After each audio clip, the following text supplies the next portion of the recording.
Hi everyone, welcome to yet another episode of Share It with Shiv, my podcast which I launched just 1 month ago. And I am so excited that today we have someone who's working towards an amazing sustainable solution that will help change and swap our mobile phone cases. Something very sustainable, something very eco friendly. And he is working towards making this world become a better place to live in. Akash Kuber shares his journey through being a student at Warwick and then being endorsed by the University of Warwick to start his startup venture in England. It has been 1 year that he started his venture, soon to be launching phone cases that are not just eco-friendly but also very stylish for our millennials. Now let's roll in with Akash as he shares his startup journey as an entrepreneur in England. Hi Akash, thank you so much for being a part of Share It with Shiv, yet another episode on my podcast. I am so excited to have you, having known your journey through Warwick and how you've been going with your startup venture so far. I'd love for you to share what you're up to in your life at the moment and what is it that you're working on and what really inspired you to do that. Okay. First of all, hi Shivika. Great to meet you. Hope you're safe. Right. So yes, it's. I'm really glad that you wanted me to come on this and share my experience. And so I would like definitely do that. And just happy to be here. Yeah. It all started like many years ago because mainly I'm an engineer and I just like to keep building stuff. So a few years ago, when I was in my second year of engineering, I just built this thing called it's like a dustbin basically. But what it does is, no matter what you throw inside it, it detects what material it is and separates it. So that way, it's easier for recycling and separation at source is a great problem with recycling today. So I built something like that. So in the process, I just started looking up on what happens to waste, where it goes, and what sort of waste is generated and all that. So then I also came across this thing that there's tons and tons and tons of waste being dumped in our oceans, and nobody's doing anything about it. So my initial plan was to source plastic from the ocean, you know just get back whatever we dumped and make something out of it, make meaningful things out of it. So, and then which also gave birth to my plan about using sustainable materials to manufacture everyday products, right? So if we stop plastic usage at the source, and I believe that is the very key to stopping this whole thing from happening. So just because there is not much literacy around sustainable materials and how they could easily replace all the harmful materials that we use, such as plastics or rubbers or anything like that. So that's where this all started for me. And so I think now by this time I was doing my masters. So I did my masters at Warwick Uni. I did my MSc in sustainable automotive engineering. So in that course, there was a module about materials and everything. So that's where I went into like full on about researching into materials and finding eco-friendly materials or making sure that sustainable materials would perform better than conventional materials that we have. So I was like, okay, so that's good. So what do we start doing from here? Like how do we make sure this reaches people?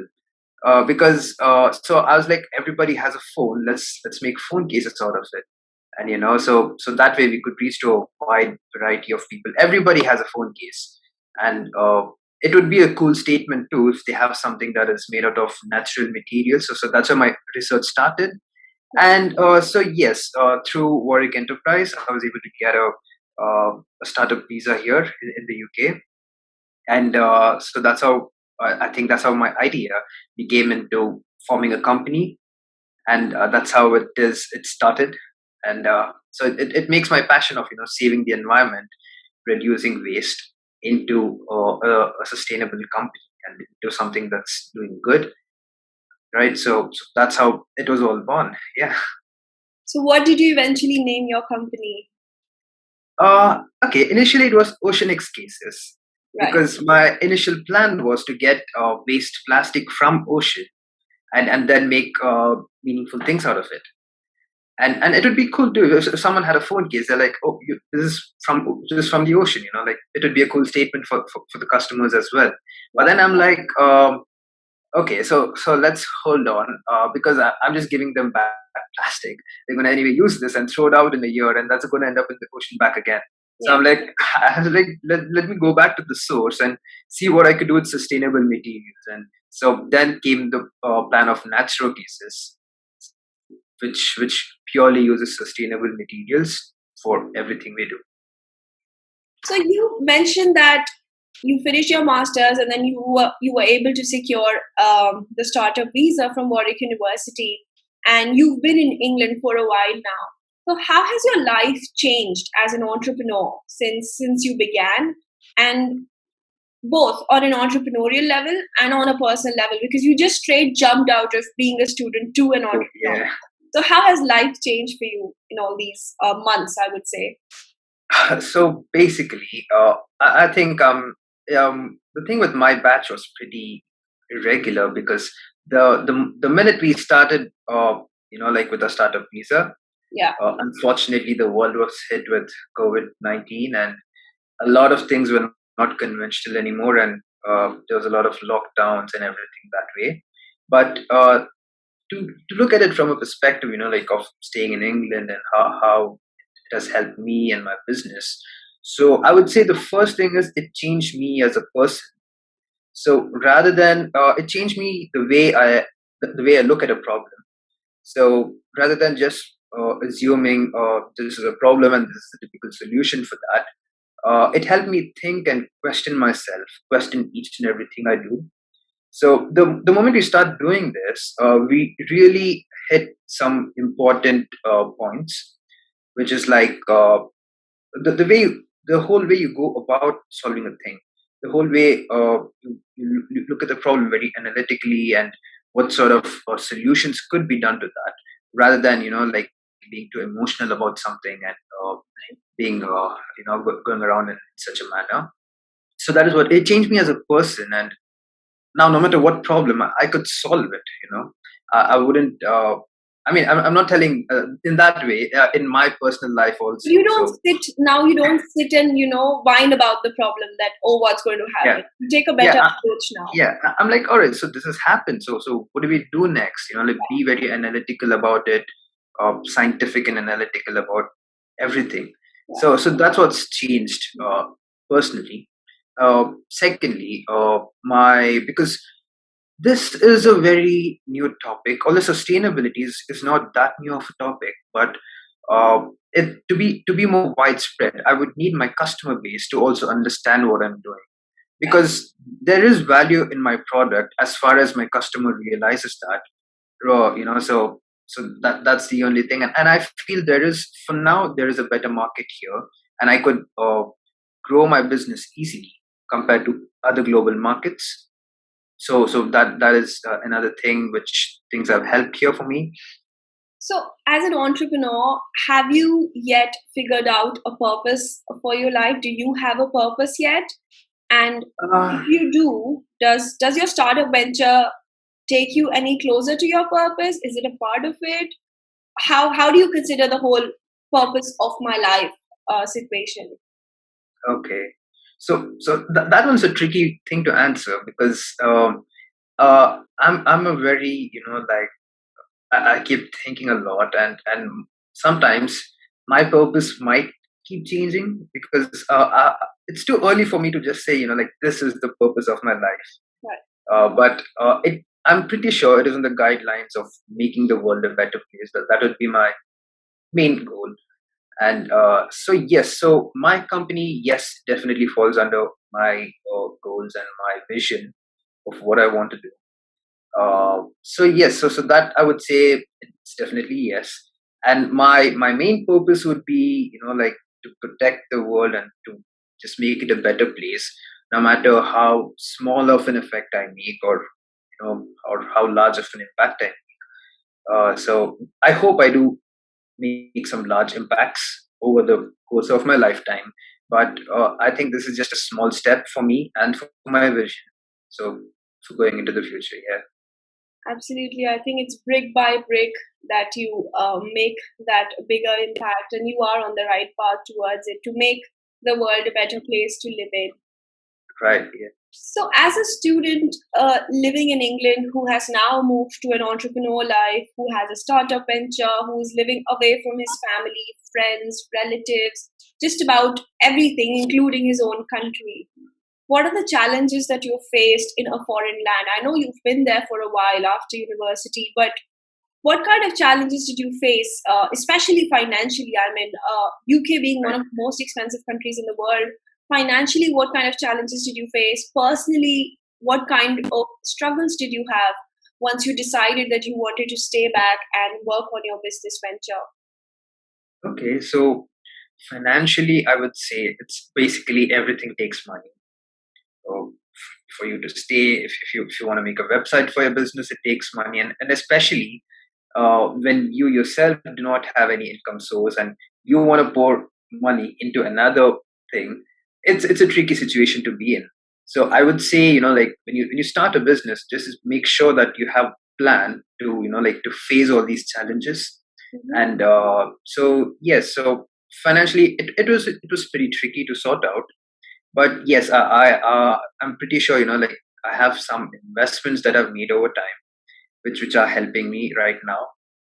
So that is one good thing which I think helped me sustain here. So apart from that, like when I was a student, I used to go for some part-time jobs and things like that. And but now what I do is sometimes, because I've spent like 5 to 6 years of my time studying for something which I'm not working at all for. So sometimes I work as an individual contractor. Like I just get projects and I just take a week to complete them, and so that way I'm just surviving a bit here and there. Yeah. And especially it also helps me put money into my business, because it does take a lot of money to start your business here. And yes, so that way financially that has been the thing for me. And but on a personal level, I would say it's a bit tricky, because with lockdown we all are facing the new norms. So it's work from home and do everything from home, and um, you can't travel basically, and you can't do anything outside. And that was tricky, because the main thing was that I couldn't meet my parents and my family back home. Yeah. And so that was something that affected me personally. But I would say it also gave me a good amount of time to reflect on myself, make a schedule, and finally stick to my schedule without having much reasons to give myself. And so I did do that. I worked on self development and things like those. And yes, so that worked out well. That's great. So, talking about schedule, what's a day like in your life now that you mentioned? And somebody living so independently in England, what's a day like in your life? How do you schedule your work? How do you balance all these contracts in your startup venture and other things, socials and stuff? So yes. So starting off, I wake up around 6:30 or 7 a.m. So so I have this habit where as soon as I wake up, so I just text myself. Like I have like two WhatsApp numbers. So I just text myself from the other one. So I just tell, I just make a list for the day of what has to be done, and I send it to myself. So that acts like a constant. Although you don't see the messages, it's right in your head. So like by 11 p.m. I should have like done this. 3 p.m. done this. Like evening done this. So all that. So that way, yeah. So I wake up, do that first, and like prepare myself, go to the gym, and come back. Hopefully, when the lockdown's open now, so I do that. So yes, and cook something for the day, or at least for 2 meals, and then get back to my work on my laptop. So if I have some work, I would first do that, and then I like focus on my business and all sorts of things. But since mine is like mainly like manufacturing, I spend my time like developing these products and testing them, and speaking to suppliers. And so that's how it goes. Sometimes there's no time limit for that, because there are different time zones and things for the suppliers. So you have to be prepared at any time to have like a proper business call with them. So that happens throughout the day. Apart from that, evenings, yes, like just take some time off and work on myself or other hobbies or things like that. I just like something that makes me feel alive too at the same time.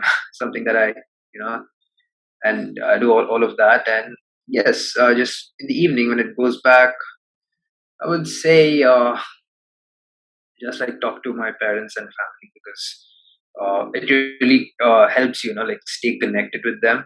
Yeah. So I just make sure every single day I just like talk to them and make sure they're okay and everything's fine back home and all those things like that. And then it's usually dinner, and I just again it's like on the laptop. I'm always on the laptop. Like most of the day I'm on the laptop, and so just it's just communications. And when you have a business, you have to do everything yourself. So today, right now, before talking to you, I was like trying to make a new product, but this one's out of like plastic cases. I mean, sorry, plastic covers. Yeah, so I just have it here if you want to see it. So, do you go to Sainsbury's here in the UK? Yes, I used to So do all I my just grocery tried making one out of it. Look at this. Can you Oh see it? wow, So this is a Poundland bag and this is a Sainsbury bag. Sainsbury's bag, So yeah. yeah, Oh, so I was just like focusing on that. So most of my day goes in research and development into these things. wow. So yes, my house is like a mad lab basically. That Yeah. kind of portrays how much in love you are with what you do because you're so passionate about it, right? And to wake up every day to something that you really love makes your life so much more easier. It makes your life so much more fun, and the challenges also look like more fun and more like you want to take them head on. Then, Yeah. You feel like the sort of energy in you that you would be like, no, I've got to do this. I got to make this work, and because you love it, you wouldn't even sleep unless it works. So yeah, that's the point. Yeah. so you sound very well motivated, and you know where you're heading. You know what you want. Something that our viewers would love to know is who inspires you, and not just who. If you could name three people who really inspire you, and what is it Okay. about them that inspires you? Okay. All right. So basically, what I do is I just like uh, because I come across a lot of personalities and people and things like those. So it's most of the times I just try to see what's good. And if some formula works out for me and I feel yes, this sort of thing would work out for me, I would just follow them. And and so I would do that. But if you ask like on a whole thing, I would say I think my first inspiration would be like Elon Musk. I know it's very generic to say he's an inspiration for like First one, millions of people. yeah, But yes, the reason is that uh, the thing I saw in him is you can't just like for example you can't just go around telling people driving like a gasoline engine car is bad for the environment and don't do it, because that is something of considered human behavior. They would do it, but not unless you offer them a better option. right. So for that, it's the same thing which I'm planning to do. You can't just go around telling people not to use plastic. They would use it. So as far as you stand up, make something better, which is actually better than the existing one. Yeah, And yes, so that way people will use it. There's no reason why somebody would not buy a Tesla. They would buy it. So it's the same way. So that's one concept which I wanted to like take from him, and I apply that almost everywhere whatever I do. yeah, And I think my second inspiration is Dr. APJ Abdul Kalam, and the reason is he is a great man, and his scientific achievements and everything is really honorable. And one thing which the key point is, no matter how great you are, you have to be very low to the ground. You have to be grounded and very what do you say, very minimalistic. And I'm not sure if I have anyone for the third place. I tried really hard, but I'm not sure. So it's basically like I just take the good out of people. what would be your advice to aspiring entrepreneurs? I mean, if you would like to inspire aspiring entrepreneurs, what would be your advice to them, and what do you say is entrepreneurship to you? Okay. So I started entrepreneurship to me first.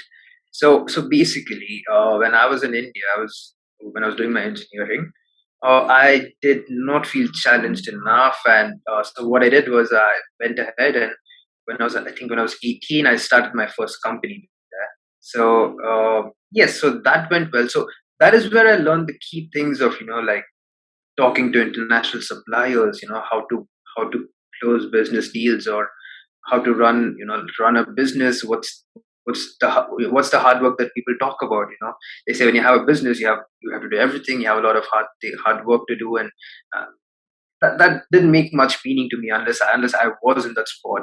I was in there, working till 2 a.m. or 3 a.m. and all that sort of things. Yeah. So yes, so that's when I actually understood that this is something which I would want to do, because it is like my kid, and I would only want to do great things for it. And so that's how it started for me. And it's always been in me. Like it's like something which makes me wake up each morning and make me go like, yes, so I got to get up and do this. I got to be inspired to do this, and I have the energy in me to do it. So that's what entrepreneurship is to me. And apart from that, advice I would say, um, rather than like going about spoiling your head or imagining how would I bring this to life, how would I make it into a company, how would I like register my business. Do not, because these are the things that comes into your mind when you think about starting a business or a company. So I would say, do not focus on that. What you need to focus on is make sure your product is really really good, because that is what sells. So as far as your idea and your concept is solving a problem out there, and it's solving a problem in a really good manner, Yeah. right? That is the very key and the base foundation to your business. Because you could be a good you could be a good businessman, but if the product is not good, if it's not solving much problems, I'm not sure it would have a great future.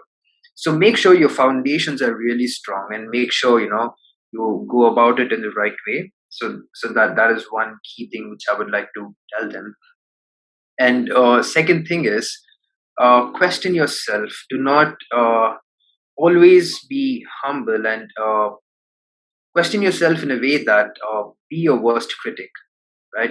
So always you have to be like, why wouldn't this work? Or why wouldn't my product work? Or why would my product fail? Right? You will come up with a ton of reasons for yourself to fail and for your product to fail. And that is where you convert those failures into successes by optimizing your product and making sure that that those things do not happen. Take necessary steps for those things to not happen. And yes, so these two would be my key advice points. And another thing is, you've got to stay organized first, and you've got to have a timeline. You've got to like meet people and networking, and all those are like key business points. But I think the foundation is where it all starts from. Right, absolutely. I think you made some very, very important points there for any aspiring entrepreneur, because everything looks very fancy if you look at it from a distance. But like you said, it was only after you were into doing your very first venture that you realized that yes, it takes a lot of time. Yes, it takes a lot of effort. And just to think that it's going to be easy, no, it's not. And once you're in there, you have to really really love what you're doing, because every day you have to wake up and do that thing and work towards progressing it. So it takes effort, takes a lot of time to think through it and do what you love, and not just for the heck of it. Any business, for that matter. Exactly. Yeah, yeah. I think my friends always keep asking me this. Whenever they call me, I tell them I'm busy. I'm working on a business. So they ask like, when will it get over? I'm like, never. There's always something to do. True. That's true, yeah. I mean, most people don't get it, but as entrepreneurs, we kind of understand the fact that it never gets over. You always want to improvise, Yeah, you always want to do something. There's always something left behind that you have to work on the next day. So yeah, it's a constant thing that keeps going on and on. yeah. That's true. So, having started your venture in England and also having a little bit of experience back in India, how do you think are the two different? I mean, do you feel a lot of difference in terms of how businesses are running? And do you feel at ease when you're in England? Do you think that the environment in England is more fostering towards startups?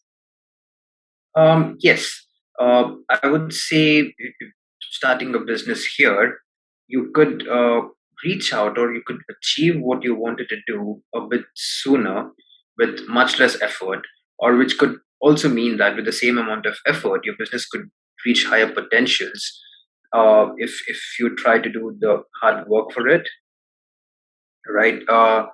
So that way, as I said previously, there are a lot of support communities here. Everything from the local councils to anyone, there are a lot of bodies to help you out. There are a lot of people to help you out, provided that you've got to be doing the right things. So I would say if you're planning to start a business in England, especially, uh, the main thing to go about it is make sure your business offers a good solution to the problems people are facing today, so such as sustainability or in the healthcare system or something like that. So those are real problems and real world issues that people are struggling to solve on a daily basis. So make sure your product or your company is on those guidelines, and that is the vision for you and your company as well. So that is a key thing to keep in mind. And another thing is your key market, basically. So if you're here, but your key market is elsewhere, that wouldn't make much of a point, because sometimes you have to be in the market where you're trying to sell. So you know how your product would perform, and you would know what the people would want, what expectations they have of you, and uh, how much they're willing to spend on your product financially, and all those sort of things would only come once you are there. So make sure the key demographic for your product is here, or in a similar market, right? So that would be another thing which I would like to add on. And apart from that, yes, do not expect good weather when you come here. So that's one thing that you're not going to get. Uh, Yes, you would also be surrounded by a lot of entrepreneurs who are facing the same challenges as you. So if you're good at communication and networking, I'm pretty sure you would never be let down. There's always somebody to help you to help you get through the challenges that you face in your business. Yeah. And yes, so yes, it's really good to start your company here. That's great. Wonderful tips there. So you mentioned in the beginning that you now analyze problems instead of just whining about them, that, oh, there is a problem. So based on your analysis, because you are there and you can tell better because you must have done research on your part, what do you think is the future of startups in England now? Like, if somebody is looking to start a business or move their business to England, what, according to you, is the future in England or in the United Kingdom? I would say things are going to be good, really good, because right after Brexit, the UK has realized that they need a lot of self-sustainable companies that are based here in the UK, and there are a lot of schemes that's going to come out, that have come out, or that are going to come out this year, that help businesses, be independent of other suppliers, or that basically helps develop UK's economy. Because so many years from the European Union, things were different, but now things are pretty different for UK. And so that is one key thing which the government, the local council, and everybody would be willing to help you for. So be it in terms of getting funds, mentorships, or any sort of assistance or contacts, you could get good help, and basically the country's vision would go hand in hand with your vision of sustainability, and to develop your company, and to be economically profitable as well, once, because it's a business at the end of the day. Yeah. And so I think that would be really good. The whole ecosystem around this is planned in a way to support people who are willing to do good things.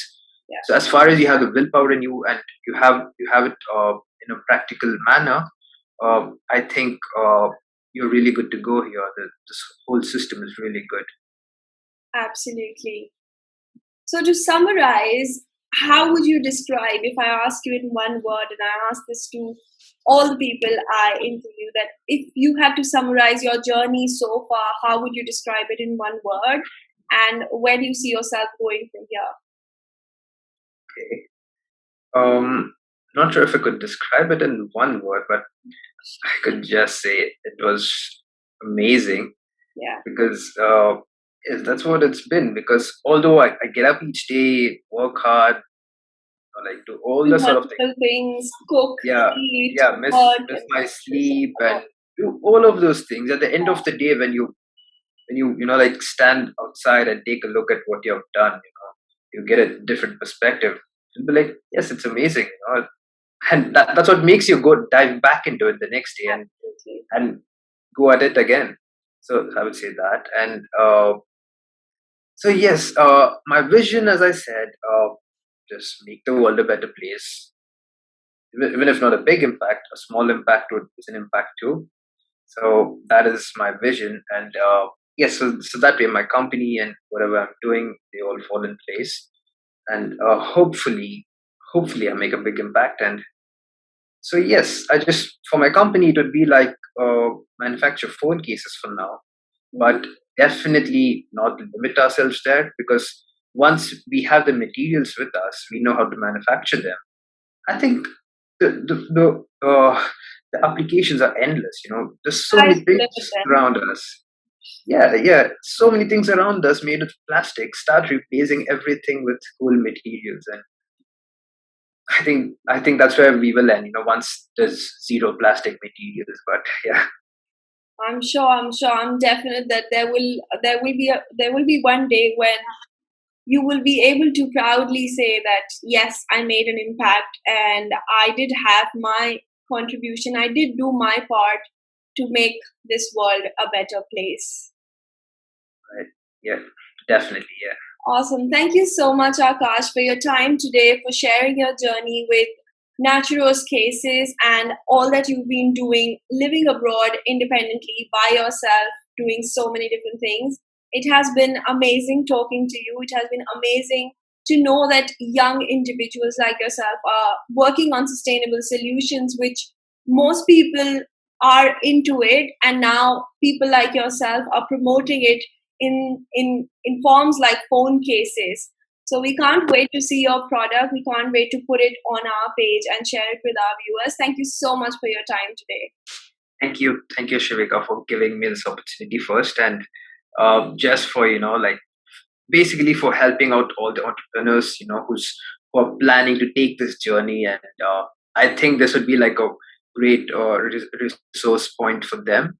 So keep doing what you're doing. It's great. It's really great work, and I wish you all the best. And good luck to all the viewers and all the future entrepreneurs. Just do it. Yeah. Thank you so much. Thank you.